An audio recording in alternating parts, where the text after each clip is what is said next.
Mountsorrel, a small quiet village that has been home to settlement for over 1,000 years. It was once home to a stately castle on a remarkable steep. Its name, Castle Hill, is the only evidence that the castle was once here. Today we look at the history of the castle and where it is now. The castle was probably built in the year 1080 by the Earl of Chester, Hugh Lupus. It is believed that he chose the site for its domineering position overlooking the Soar Valley, which was a medieval roadway from Leicester to Derby.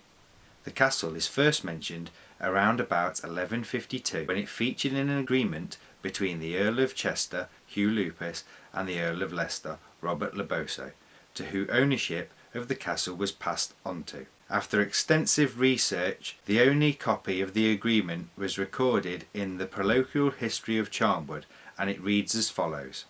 By this agreement, made in the presence of Robert de Chainsey, Bishop of Lincoln, Earl Ranulph gave to the Earl of Leicester and his heirs the castle of Mountsorrel, to be holden of the said Ranulph and his heirs, in such short that the Earl of Leicester should be bound to receive the said Ranulph and his family in the borough of Ballywick of Mountsorrel.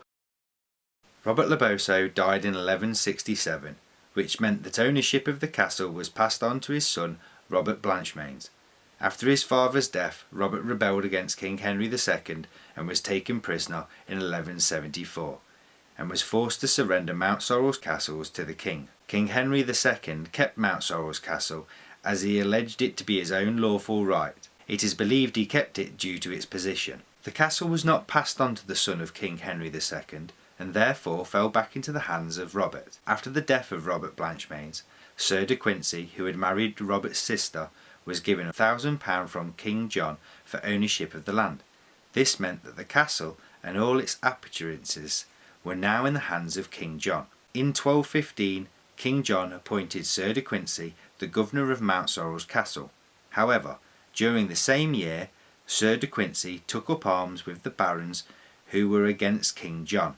The officers and the soldiers of the garrisons raided the surrounding lands and caused great hardship for the peasants. The royalists in the castle of Nottingham set out to stop them.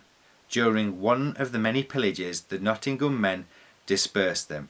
When Henry III heard of the act against his enemies, commanded the Sheriff of Nottinghamshire to gather his forces and besiege and demolish the castle of Mountsorrel. At the time of the siege, the castle was defended by Henry de Baybrook.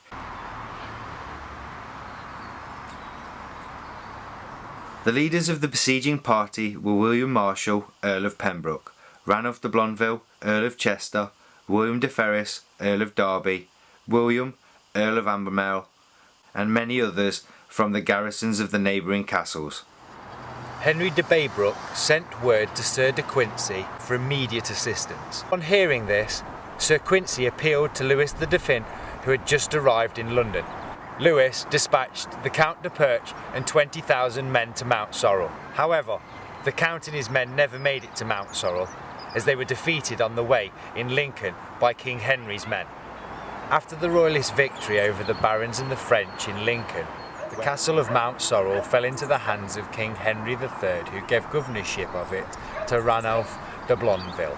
Ranulph had not held governorship for the castle for even a year before Henry ordered the castle to be demolished. Ranulph, with the aid of the entire village, razed the castle to the ground and branded a nest of the devil and a den of thieves and robbers.